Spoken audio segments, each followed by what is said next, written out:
अस्सलाम वालेकुम। फ़िज़ियोलॉजी की क्लास है बेटा, और फ़िज़ियोलॉजी की क्लास में हम यूरिनरी सिस्टम को डिस्कस कर रहे थे और उसका आज हमने last topic formation of urine discuss करना है। इसकी फ़िज़ियोलॉजी और कंपोजिशन ऑफ यूरिन जो है वो सारा कुछ हम डिस्कस कर चुके हैं। आज हमने फॉर्मेशन ऑफ यूरिन डिस्कस करना है।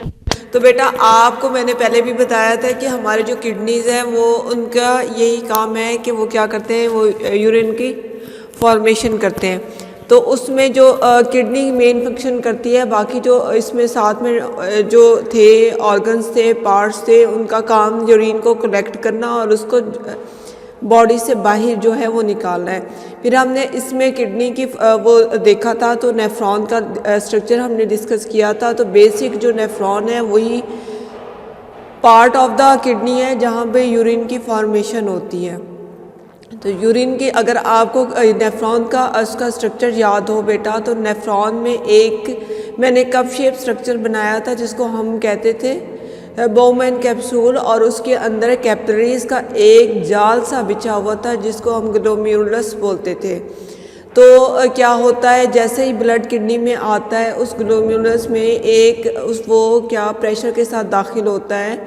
तो उस प्रेशर की वजह से कुछ जो उसका पानी है, वाटर है हमारी बॉडी का, और कुछ सैल्यूट्स हैं और वेस्ट जो मटेरियल्स हैं वो ब्लड से जो है फिल्टर होके उस बोमेन कैप्सूल में इकट्ठे हो जाते हैं।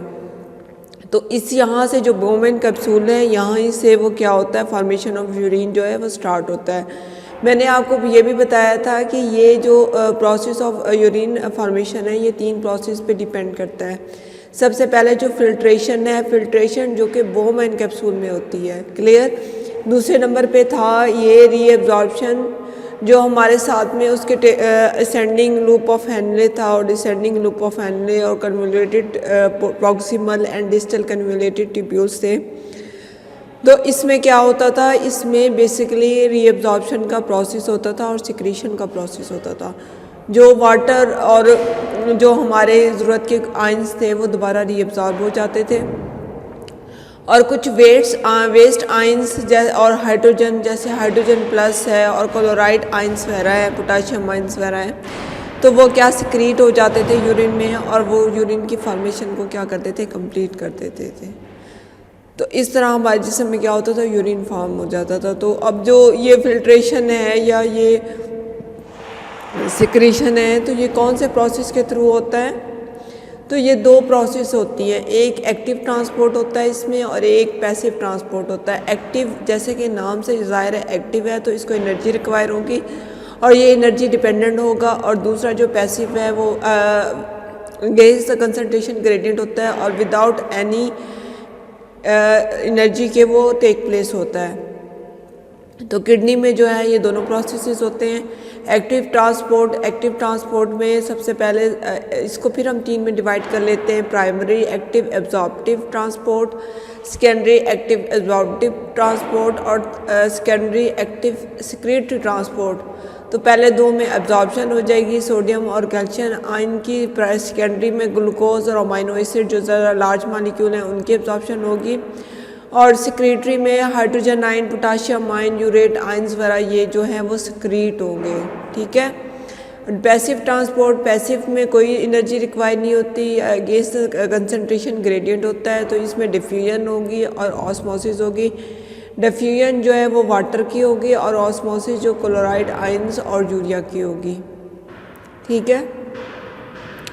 अब जो अल्लाह पाक ने ये हमारे गुर्दों को ये सलाहियत रखी है कि वो हमारी बॉडी के हिसाब से हमारे यूरिन की जो कंसंट्रेशन है उसको वो रेगुलेट करते हैं। लाइक जैसे गर्मियों का मौसम होता है और आप काफ़ी देर तक पानी ना पिएं, तो आपको जब यूरिन होगा वो कंसंट्रेटेड फॉर्म में होगा और उसमें वाटर जो है वो कम जो सिक्रीट किया हुआ होगा।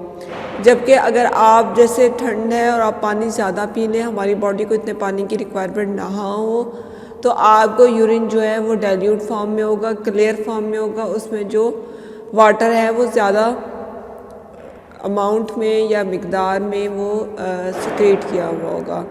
तो ये अल्लाह पाक ने हमारे किडनीज़ में ये एबिलिटी रखी है कि वो इसकी कंपोजिशन को चेंज कर देंगे, ठीक है। अब जब इसमें जो रेगुलेटर कौन है, तो इसमें एक हार्मोन जिसे एंटी डायूरेटिक हार्मोन कहते हैं और इसको हम ADH भी बोलते हैं। ये हमारे जो यूरिन की कंसंट्रेशन है इसको रेगुलेट करेगा। अगर हमारे जिस्म में जो है पानी हम ज़्यादा पी रहे हों तो हमारा जो हार्मोन की सिक्रीशन है जिसे हम एंटी डायूरेटिक हार्मोन कहते हैं वो कम खारिज होगा। तो इस तरह वो क्या होगा कि वो जैसे ही वो कम खारिज होगा तो किडनीज जो है वो वाटर की जो सिक्रीशन है एक्सक्रीशन है वो बढ़ा देंगे और हमारा जो यूरिन है वो डाइल्यूट होगा। इसी तरह अगर हमारे जिस्म में पानी की जो मिकदार है वो कम होती जा रही है, डिहाइड्रेशन की तरफ हम जा रहे हो, तो क्या होता है कि जो हमारी बॉडी में ADH की जो सिक्रीशन है वो बढ़ जाएगी। जैसे ही ADH ज़्यादा हो जाएगा किडनीज जो है वो वाटर को एब्जॉर्ब ज़्यादा करना शुरू कर देंगी और उसको प्रिजर्व कर लेंगी और जो यूरिन फॉर्म होगा वो कंसनट्रेटेड होगा। ठीक है, तो ये जो एबिलिटी लिखी रखी हुई अल्लाह पाक ने, तो इस सिस्टम में कौन कौन से कंपोनेंट्स हिस्सा लेते हैं। इसमें जो सबसे पहले आपका loop of Henle, descending loop of Henle जो है वो इसमें किरदार अदा करेगा।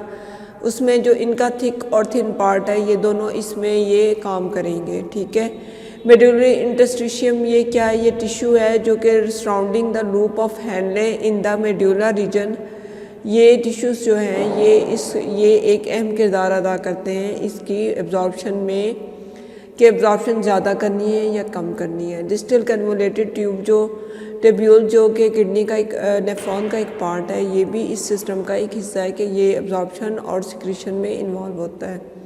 कलेक्टिंग डक्ट्स होती हैं और बेटा वैजा रेक्टा होता है। वैजा रेक्टा क्या है, ये आर्टियोल्स और वेन्यूल्स जो हमारी किडनी में पाए जाते हैं, ये उनको हम कलेक्टिवली जो कहते हैं उसको वैजा रेक्टा कहते हैं। तो ये सारे कंपोनेंट जो है इस सिस्टम का हिस्सा होंगे जो कि यूरिन की फॉर्मेशन को या कंसंट्रेशन को कंट्रोल करेंगे। अगर हमारे जिस्म में जो एक्स्ट्रा सेलुलर फ्लूइड है उसमें पानी की मिकदार ज़्यादा हो रही है, उसकी ऑस्मोलैरिटी जो है वो कम हो रही है, तो क्या होता है इन दिस रिस्पॉन्स हमारा जिस्म जो है वो ADH की सिक्रीशन को कम कर देगा। जैसे ही ADH की सिक्रीशन कम होगी तो वाटर की रीअब्जॉर्प्शन जो है वो भी कम हो जाएगी। जैसे ही वाटर की रीअब्जॉर्प्शन कम होगी तो ज़्यादा से ज़्यादा जो यूरिन है वो जिस्म से जो है वो जिस्म में बनेगा और ज़्यादा जो यूरिन डाइल्यूट फॉर्म में बनेगा। और ये इस डाइल्यूट यूरिन फॉर्मेशन से हम एक्सेस ऑफ वाटर को जो है वो उसकी एक्सक्रीशन करने में ये हमारी मदद करेगा और हमारी बॉडी के जो ऑस्मोलैरिटी जो उनके स्टैंडर्ड्स हैं उनको ये मेंटेन करेगा।